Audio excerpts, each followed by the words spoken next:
नमस्कार दोस्तों, स्वागत है आपका एक बार फिर से हमारे YouTube चैनल पटना वाले गुरुजी में लेके हाजिर हूँ आप सभी के लिए आज के मुख्य समाचार ब्रेकिंग न्यूज हेडलाइन जो निकल के आ रही है शिक्षा विभाग से। बताऊंगा आपको एक एक करके सारी खबर को, इसलिए वीडियो को अंत तक जरूर देखें दोस्तों।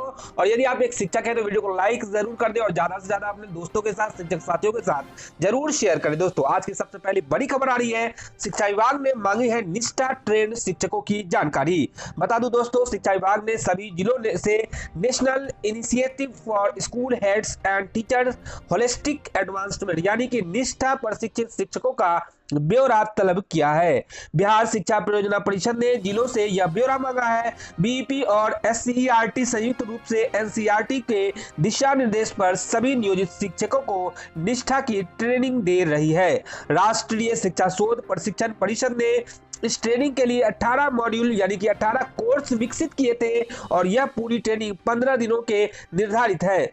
गुणवत्ता शिक्षा और आधुनिक शिक्षण परिविधियों को की समझ विकसित करने तथा शिक्षकों में नेतृत्व क्षमता का विकास के लिए केंद्र सरकार ने 2019 में निष्ठा ट्रेनिंग की लॉन्च की थी। बिहार को 3,79,000 शिक्षकों को प्रशिक्षित करने का लक्ष्य दिया गया था। वर्ष 2019 में ही राज्य के करीब 1,48,000 शिक्षक निष्ठा प्रशिक्षित हो गए थे। इसके लिए बड़ी संख्या में मास्टर ट्रेनर तैयार किए गए थे।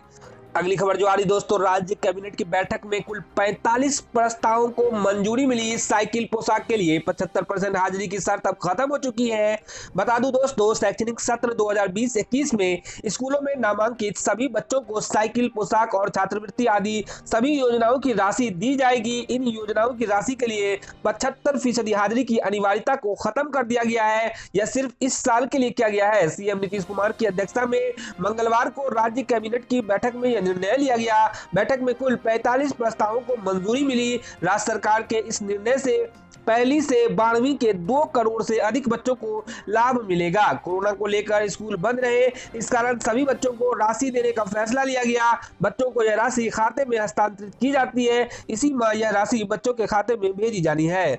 बता दूं दोस्तों, अगली खबर जो आ रही है दोस्तों, सरकार ने माना है कि विद्यालय में 40 लाख बच्चे कम हुए हैं। बता दूं आपको, शिक्षा मंत्री ने कहा है कि राज्य के सरकारी प्रारंभिक स्कूलों में गुणवत्तापूर्ण शिक्षा के लिए दर्जन भर योजनाएं चल रहे हैं। इसके नतीजे भी आ रहे हैं।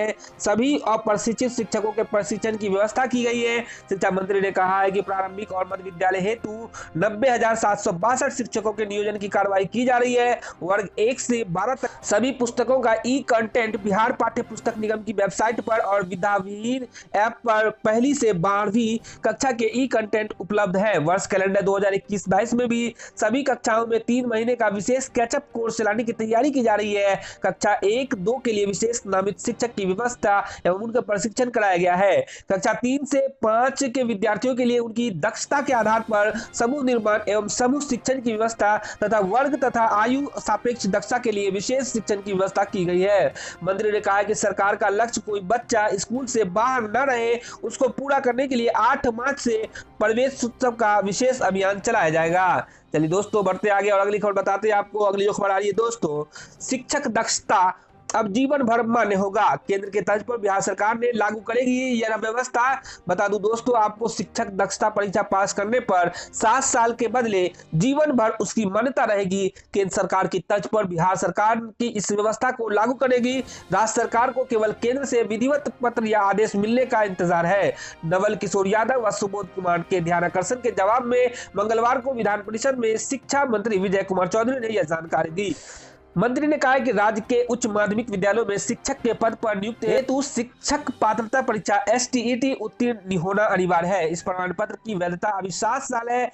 एसटीईटी 2012 में उत्तीर्ण अभ्यर्थियों के प्रमाण पत्र की वैधता जून 2019 में समाप्त हो रही थी। विभाग ने अगले 2 वर्ष के लिए विस्तारित किया गया है। संबंधित अभ्यर्थियों को उक्त नियोजन की कार्रवाई में सम्मिलित होने का अवसर दिया गया है। एनसीटीईटी द्वारा कक्षा 1 से 8 तक के लिए टीईटी प्रमाण पत्र की वैधता 7 साल तक दी जाती। 29 सितंबर 2020 को एनसीटीई की आम सभा की बैठक की कार्यवाही में यह बात सामने आई कि टीईटी की वैधता जीवन भर किया जाए। इस कार्यवाही की प्रति वेबसाइट पर उपलब्ध है, लेकिन इसे भविष्य के प्रभाव से लागू किया जाना है। यानी पूर्व से जो टीईटी परीक्षा पास है उनके प्रमाण पत्र की वैधता जीवन भर लागू करने से पहले विधिक परामर्श लिया जाना होगा। चूंकि एनसीटीई की ओर से लिए गए निर्णय को राज्य सरकार लागू करती है, इसलिए राज्य सरकार एसटीईटी के प्रमाण पत्र की वैधता के संबंध में भी एनसीटीई की ओर से लिए गए निर्णय को ही लागू किया जाएगा। सदस्यों के पूरक प्रश्न पर मंत्री ने कहा कि दिव्यांगजनों के 4% क्षैतिज आरक्षण के प्रावधान को लागू करने के लिए सरकार कृत संकल्पित है। कोर्ट में दायर वाद में सरकार ने अपनी स्थिति स्पष्ट कर दी है। चलिए दोस्तों बढ़ते आगे। अगली खबर जो आ रही दोस्तों, महंगाई भत्ता देने को तैयार हुई केंद्र सरकार। अब 18 माह का एरियर लेने पर अड़े हैं कर्मचारी संगठन। बता दूं दोस्तों आपको कि वर्ष 2020 के शुरू में केंद्रीय कैबिनेट ने महंगाई भत्ता 4% बढ़ाने को मंजूरी दी थी। यानी कर्मियों का महंगाई भत्ता 17% से बढ़ाकर 21% कर दिया जाना था, जैसा कि आपको पता होगा और याद भी होगा। दोस्तों बता दूं आपको, केंद्र सरकार ने अपने 48 लाख कर्मचारियों और 65 लाख पेंशनधारियों को महंगाई भत्ता यानी कि डीए देने की तैयारी कर ली है। इस बात के पूरे आसार है कि सरकार डीए यानी कि डियरनेस अलाउंस की बढ़ी हुई राशि यानी कि 28 से 30% के हिसाब से कर्मियों के खाते में डालेगी। अब 18 माह का एरियर भी कर्मचारियों को मिल जाए, इसके लिए प्रयास शुरू किए गए हैं। दोस्तों बता दूं आपको, केंद्रीय कर्मियों की मांग को लेकर केंद्र से बातचीत कर रहे जेसीएम स्टाफ साइड के राष्ट्रीय परिषद के सचिव और एआईआरएफ के महामंत्री शिव गोपाल मिश्रा का कहना है कि डीए की राशि जारी करने के लिए सरकार तैयार हो गई है।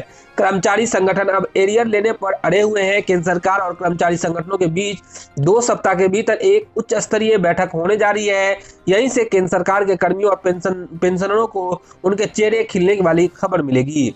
बता दें आपको कि वर्ष 2020 के शुरू में केंद्रीय कैबिनेट ने महंगाई भत्ता 4% बढ़ाने को मंजूरी दी थी।